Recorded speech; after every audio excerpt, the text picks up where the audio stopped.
Side note before I start this video, you know that I love you guys, and the one piece of advice that I would give all of you guys suffering from skin disease, above all else, is figure out your diet.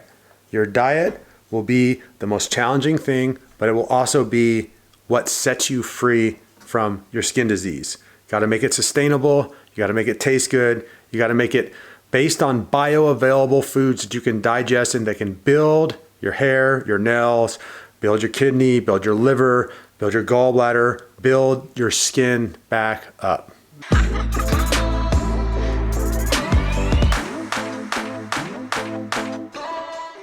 What's up, good people? Welcome to another video. I'm Rob Stewart. I'm here to help you get your skin and your overall health back on track.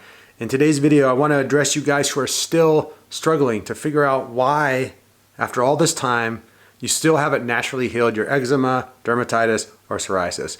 There's three main troubleshooting points. I'm going to be focusing mostly on diet in this video that can make a huge difference. These may seem like little details, but honestly, the devil is in the details. Healing your body is in the details. So the number one reason why I see people who are still struggling to naturally heal their eczema, dermatitis, psoriasis, and rosacea is that they've fallen prey to propaganda.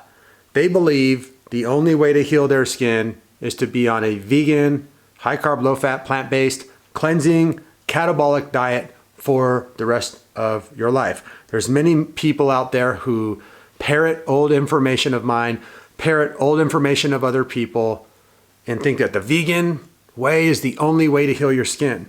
What these people don't understand is that a majority of my old clients, including myself, who cleared their skin up using a catabolic cleansing approach, have now had to switch back over to eating bioavailable animal products, because the vegan diet is similar to chemo, whereas chemo will rip the cancer out of you, but if you stay on chemo long enough, it will absolutely destroy you.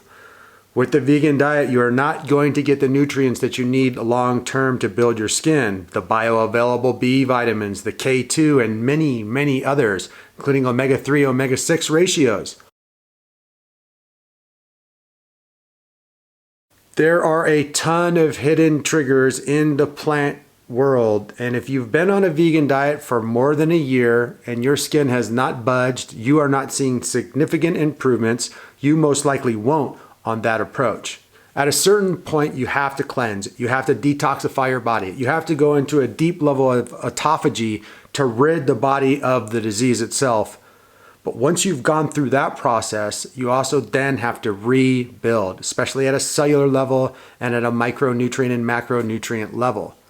Staying on a vegan diet for too long for life just does not work. And if you're not having good results with it as a cleansing and detoxing mechanism, you don't even have to use a vegan diet to go into deep autophagy.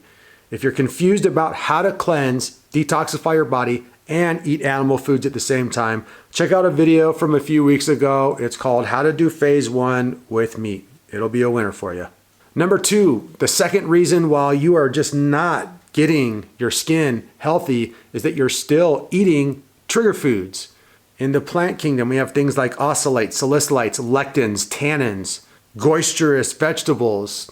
For many people, the fiber in many plants is completely undigestible. For many people, the fat and the protein content that comes from plants is also completely undigestible.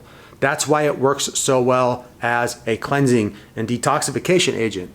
Food from the plant kingdom strips the body away. It cleanses the body. It takes away from the body. The nutrients that are in it that you can actually use are on a very, very micro level. We're not talking about bioavailable protein and fat to build the body. The only bioavailable macronutrient in most plants is carbohydrates and sugar. Too much sugar of any kind will not lead to healthy gut, will not lead to healthy skin. So there's lots of trigger foods in the plant kingdom to be aware of. That's why it sometimes is an amazing idea to absolutely limit the amount of plants you're taking in to a very few well-chosen amounts. Also, you have to source your meats well. If you're on a paleo diet, if you're on a keto diet, if you're on the carnivore diet and you're eating a fat and a protein-based diet, and you're sourcing that fat and that protein from unhealthy animals who are eating the wrong foods. If you're eating chickens, they need to be pastured. They need to be in the sun. They need to be eating worms and eating the foods that they're meant to eat so that their yolks, so their eggs, and so that their meat is actually good for humans. Same thing with cows. You got to try to get the grass-fed. Pastured cows are going to be way healthier and way better for you. The supermarket, fast food, crappy meats and the fried foods and the crappy chicken, it's going to really mess you up. The farmed, like locally farmed fish is not the same as a wild caught fish. They're absolutely different.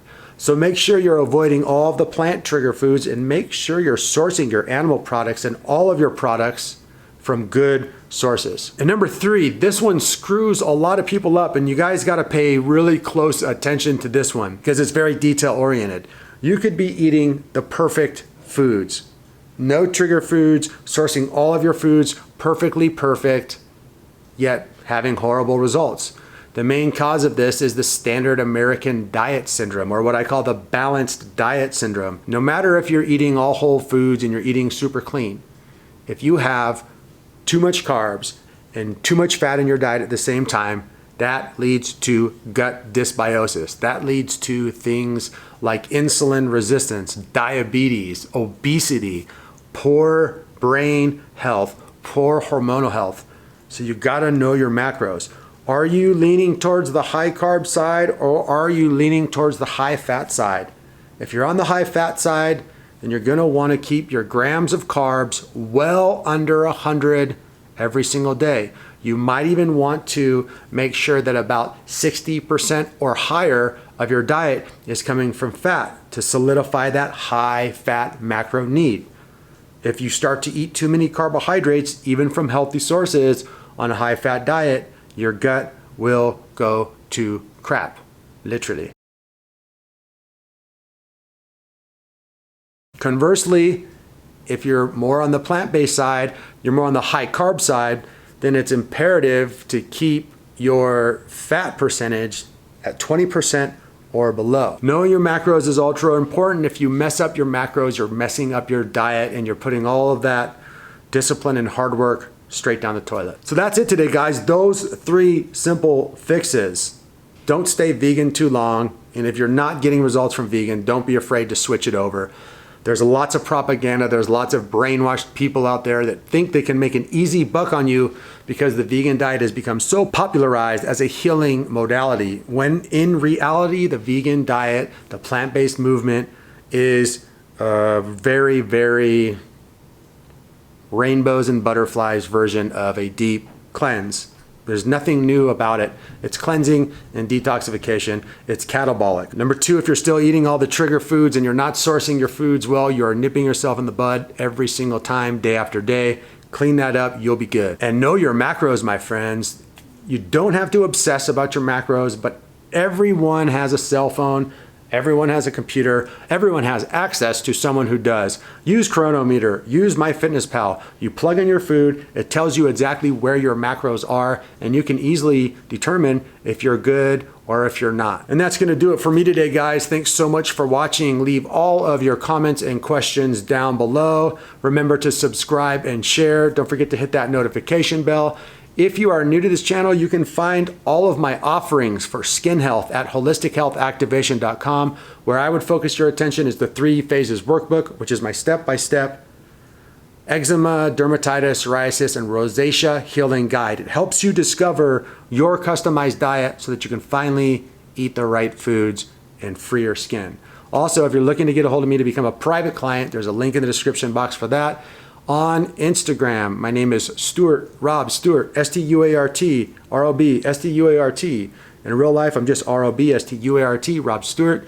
That's the name my parents gave me. That's the name I'm sticking with. I am out of here. Bye-bye.